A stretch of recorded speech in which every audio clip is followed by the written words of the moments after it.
उत्तर प्रदेश के मुरादाबाद के पीर गैब स्थित हज़रत दरगाह हज़रत सुल्तान साहब में रमज़ान के मुक़द्दस महीने में ख़ास रौनक देखने को मिली। 14वें रोज़े की तरावी में कुरान करीम यानी कलाम पाक मुकम्मल किया गया। जैसे ही आखिरी आयत पूरी हुई, पूरी दरगाह परिसर आमीन के सदाओं से गूंज उठा। बड़ी तादाद में अक़ीदतमंद और रोज़ेदार मौजूद रहे। इसके बाद मुल्क में अमन, चैन, भाईचारे और खुशहाली के लिए ख़ास दुआएँ भी की गई। आज ही हमारा हर साल की तरह जो कुरान पाक मुकम्मल होता है, उसी अंदाज में आज भी माशाल्लाह हुआ है। ये मेरे दादा के ज़माने से कुरान मुकम्मल चला आ रहा है, जब बहुत तनाही हुआ करती थी यहाँ पर, और आज तो माशाल्लाह सैकड़ों के तादाद में लोग ये हाफिज़ मुदस्सिर साहब। बस यही है कि ये इबादत के दिन है, अल्लाह से इबादत करें और हुज़ूर पाक का सदका मांग करके दुआ करें कि हर मुसलमान इबादत में मशगूल रहे। और ये बहुत कीमती दिन है और कीमती रातें हैं, इसमें अल्लाह की इबादत करें, अल्लाह के महबूब की इबादत करें, अपने बुज़ुर्गों की खिदमत करें, वालिदैन की खिदमत करें। मुरादाबाद में ईरान के सुप्रीम लीडर आयतुल्लाह खामेनी की शहादत की खबर के बाद गम का माहौल है। पीर गैब स्थित दरगाह सुल्तान साहब के सज्जादा नशीन सैयद अली नईम चिश्ती ने घटना पर गहरा दुख जताते हुए इसे मानवता के लिए बड़ी क्षति बताया है। देखिए, मैं अपनी दरगाह हज़रत सुल्तान साहब रहमतुल्लाह अलैह की तरफ से और ऑल इंडिया खानका एक मिशन की जानिब से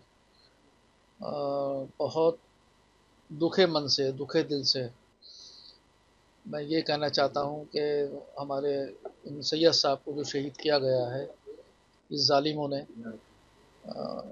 बहुत बड़ा नुकसान हुआ है।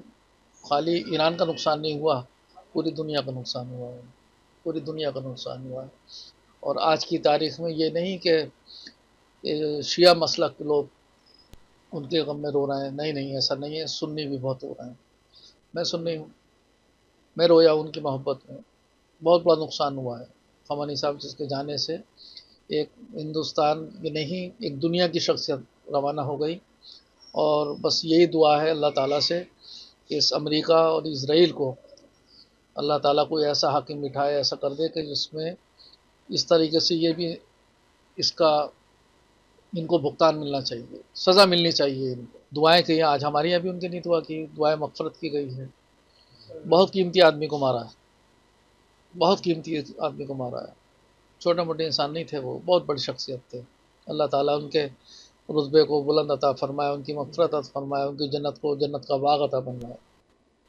ये दुआ है हम लोगों की। और हम सभी खानकाए लोग बहुत दुखी हैं और दुखे मन से ये कहना चाहते हैं कि इसमें इसका बदला ज़रूर होना चाहिए। मुरादाबाद के भोजपुर थाना इलाके के बिजना गांव में बच्चों के मामूली विवाद ने हिंसक रूप ले लिया। दो पक्षों में जमकर लाठी डंडे और पथराव हुआ, जिसमें एक बुजुर्ग महिला लक्ष्मी गंभीर रूप से घायल हो गई। उन्हें जिला अस्पताल ले जाया गया, जहां इलाज के दौरान उनकी मौत हो गई। पुलिस ने शव को पोस्टमार्टम के लिए भेज दिया है और गाँव में एहतियाती पुलिस बल तैनात किया गया है। परिजनों की तहरीर पर मुकदमा दर्ज कर आरोपियों की तलाश जारी है। मेरी मम्मी को पकड़ के खींच कर बाहर उन्होंने लोहे के पाइप से और ईंटों से मारा। साइकिल के गिरी ने उन्होंने पकड़ के मेरी मम्मी का गला पकड़ कर तभी उन्होंने खींच के ऊपर को चढ़ कर उनके इंटोरे मारे मेरी मम्मी के। मेरे पापा के सिर में डंडा मारा, ईंट मारी, फुकनी मारी इन्होंने।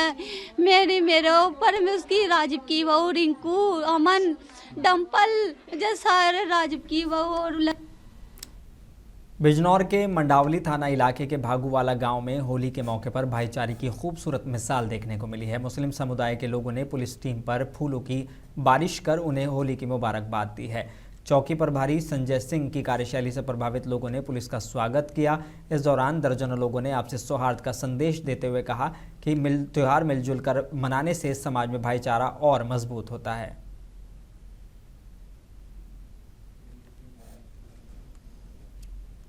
उत्तर प्रदेश के बांदा में चोरों ने मोबाइल की दुकान का शटर तोड़कर लाखों रुपए की चोरी को अंजाम दिया है। कालू कुआ स्थित पूर्वी मोबाइल शॉप में देर रात घुसे चोर करीब 25 से 30 महंगे एंड्रॉयड मोबाइल सेट लेकर फरार हो गए। पूरी वारदात सीसीटीवी में कैद हो गई है। सूचना मिलते ही पुलिस मौके पर पहुंची और फुटेज के आधार पर चोरों की तलाश शुरू कर दी है। मामले के खुलासे के लिए पुलिस की टीमें गठित कर दी गई हैं। लोग 3 तारीख को घूमने गए हुए थे, जिससे कि ये कल 4 तारीख की रात की घटना है 11 बजे की। उन्होंने शटर में साइड में शटर लगा के शटर को टेढ़ी किया हुआ है, इसमें से लड़के अंदर घुसे हैं और जो भी स्टॉक वगैरह हमारा रखा हुआ था, तो सारे स्टॉक हमारे यहाँ से गायब है। स्टॉक हमारे 30 मोबाइल थे कम से कम। कितनी कीमत रही होगी सभी मोबाइल में? मान लीजिए कम से कम 30,000 रुपये, 15,000 से कोई फ़ोन नहीं था हमारा। मान लीजिए 8-9 लाख रुपये। 8-9 लाख का। 12 नंबर डायल किया था, जिसमें वो लोग आए, उन्होंने पेपर बनाया और एप्लीकेशन भी दे दिए और COD वाली भी आई तो 2 नंबर पर दे दिया, क्लेम भी दे दिए। उन्होंने कहा देखते हैं करवा। जालौन के कालपी इलाके में कूड़े के ढेर में अचानक जबरदस्त आग लग गई। दुर्गा मंदिर के पास बुंदेलखंड पार्क के सामने लगी आग ने देखते ही देखते विकराल रूप ले लिया, जिससे इलाके में अफरा तफरी का माहौल हो गया। स्थानीय लोगों ने कड़ी मशक्कत के बाद आग पर काबू पाया। फिलहाल आग लगने के कारणों की जांच की जा रही है। कुशीनगर के विशुनपुरा थाना इलाके के बरवा बबनौली गांव में मारपीट का एक वीडियो सोशल मीडिया पर तेजी से वायरल हो रहा है। बताया जा रहा है कि गांव के ही कुछ लोगों के साथ विवाद के दौरान प्रधान प्रतिनिधि वीरेंद्र प्रसाद और उनके भाई के साथ मारपीट हुई है। वायरल वीडियो में घटना साफ दिखाई दे रही है। सूचना मिलते ही पुलिस मामले की जांच में जुट गई है। कुछ लोगों को हिरासत में लेकर पूछताछ की जा रही है और वीडियो के आधार पर आगे की कार्रवाई की जा रही है। विशुनपुरा थाना क्षेत्र अंतर्गत बरवा बबनौली में उस समय हड़कंप मच गया जब मनबड़ों ने एक प्रधान प्रतिनिधि के ऊपर जानलेवा हमला कर दिया।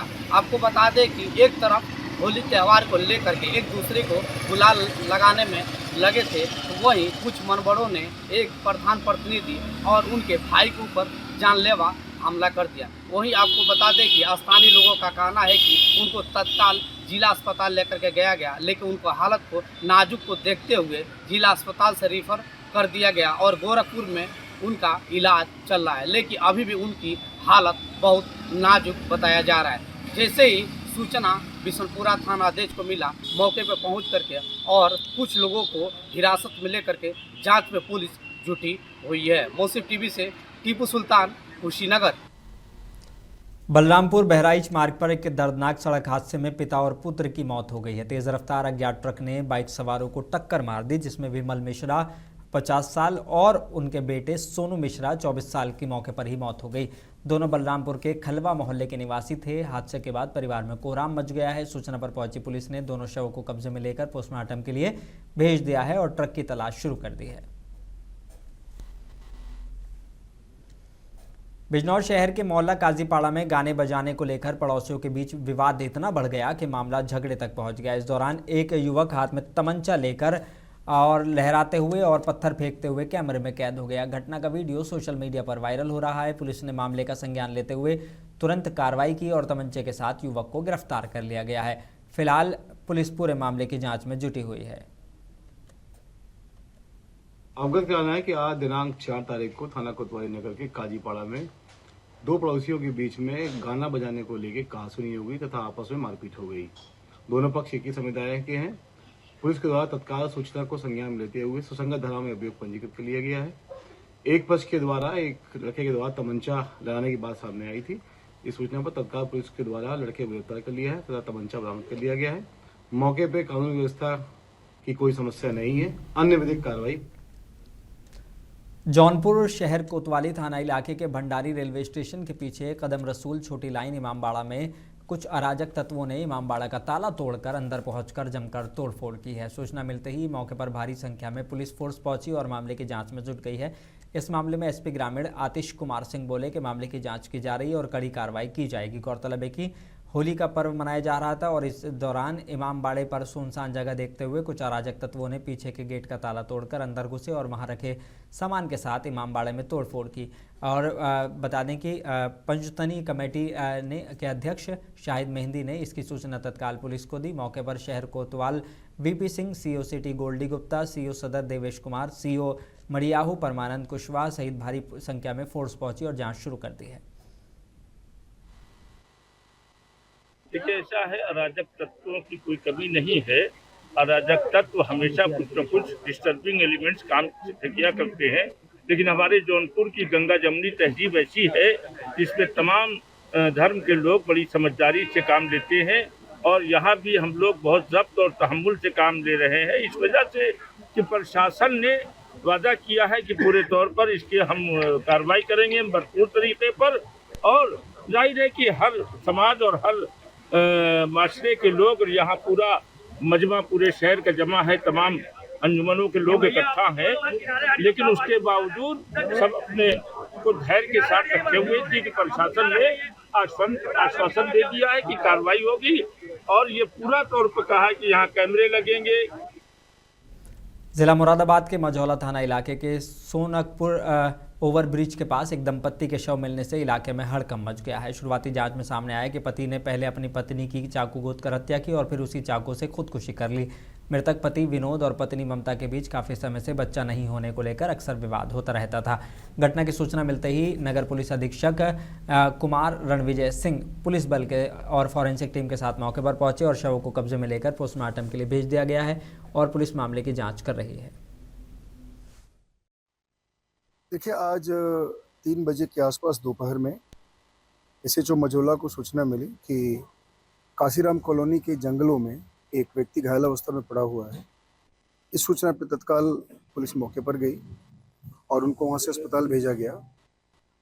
उसके बाद वहां आसपास छानबीन की गई तो वहां से लगभग 10-15 मीटर दूर एक महिला भी वहां पे मृत अवस्था में पड़ी हुई थी। इसके गर्दन पे चोट के निशान थे और उसके बाद उनको भी वहाँ से हम लोगों ने शिफ्ट किया। वहाँ पूछताछ की गई और एक बाइक भी लगभग वहाँ से 20-25 मीटर दूर खड़ी थी, उसकी छानबीन की गई तो पता चला कि जो घायल व्यक्ति था उसका नाम विनोद है। वो नया गांव नवीन नगर थाना क्षेत्र सिविल लाइंस का रहने वाला है। उसके बाद विनोद के परिवारियों से संपर्क किया गया और बाकी जो उसकी जो महिला थी उसके बारे में पता किया तो पता चला कि विनोद